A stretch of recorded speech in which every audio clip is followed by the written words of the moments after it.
Hey, welcome to the podcast. Thanks for having me. So I was reading this chapter on signals and systems, right? And it literally opened with signals are detectable quantities used to convey information about time-varying physical phenomena. Like that's got to be the cleanest way to start something? Yeah, man, it sets the stage perfectly. And then they get into it. Signals are just functions, basically. You write them as x of t for continuous time stuff, or x of k if you're dealing with discrete samples. Simple notation, but it changes everything. Wait. So what's a system then? I'm a little fuzzy on their definition.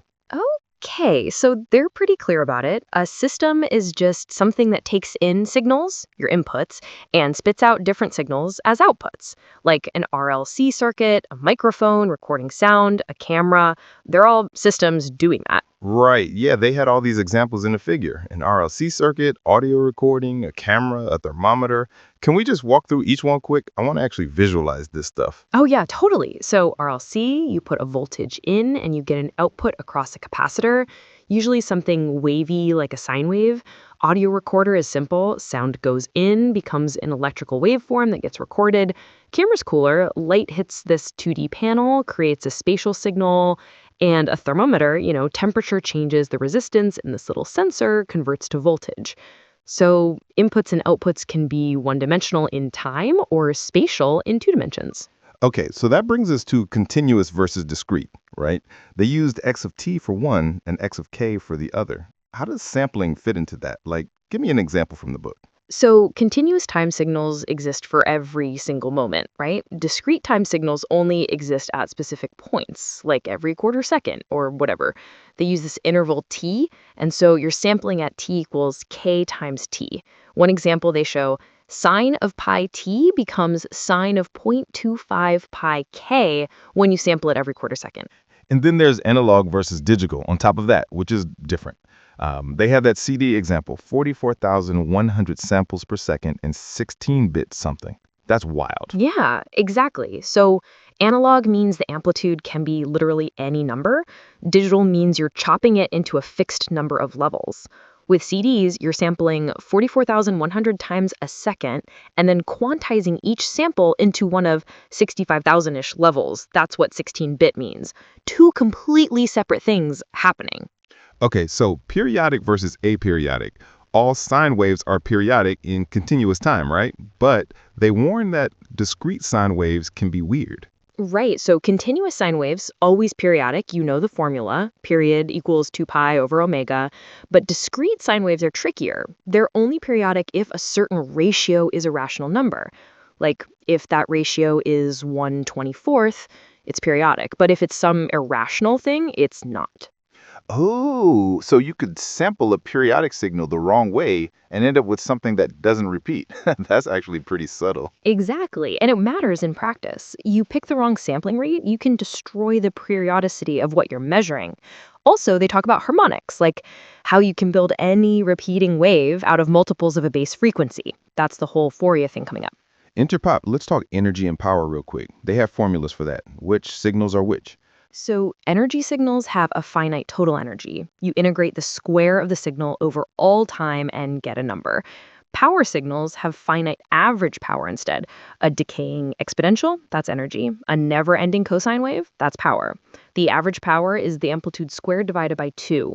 Got it. Okay, what about deterministic versus random signals? Deterministic, you can predict exactly. Sine waves, exponentials, whatever. Random signals you can't predict. You just describe them statistically. The book focuses on deterministic, but mentions that real-world signals usually have some randomness mixed in. Quick, even in odd signals, can you remind me how that decomposition works? So even signals are symmetric. Flipping the time axis gives you the same thing. Odd signals flip sine when you flip time. Straightforward, any signal can be split into an even part and an odd part using simple formulas. Useful for simplifying math. Yes. Okay, the impulse. I'm always confused about the delta function. How do they explain it? So the unit impulse is basically 0 everywhere except at one point, and if you integrate it over all time, you get 1. You can think of it as the limit of a really tall, really skinny rectangle. As it gets skinnier, it gets taller, but the area stays 1. And the key thing is when you multiply it by another function and integrate, you just get that function's value at the impulse point. And in discrete time is just the Kronecker doubler, which is 1 at 0 and 0 everywhere else, right? Exactly. Super clean, no confusion, and you can represent any sequence as a sum of shifted impulses. That's powerful for analyzing systems. They covered a bunch of basic signals, step functions, ramps, rectangles, all that stuff. Any standouts or gotchas? Unit step is fundamental. Ramps are just time step, rectangles for pulses, and then complex exponentials. Those are everywhere in signal processing. They've emphasized making things causal by multiplying by the unit step, so everything starts at time zero. Time operations, shifting, scaling, flipping. Any rules for those? Shifting is straightforward. X of t minus t delays by t seconds. Scaling compresses or expands depending on the number. Flipping mirrors it around zero. Quick, when you combine them, it gets a little tricky, but they give a recipe. And they had MATLAB code examples actually generating and plotting signals without loops. I love that part. Yeah, they show how to do it efficiently with vectors. The big practical lesson is that sampling and quantization choices matter. Mess them up and you lose information or introduce noise. So, like, if someone recorded an ECG signal, a heartbeat, over time, how would this chapter classify it? Using their framework, it starts as continuous and analog, usually gets sampled and stored digitally. It's roughly periodic, but with variation. Treated as power-like over long periods, it's noisy, so not purely deterministic, and it's neither even nor odd. The book gives you the tools, you apply them to real stuff. My brain is full, but like in a good way. What was your favorite visual in the chapter? The rectangle shrinking down to the impulse, that makes it concrete.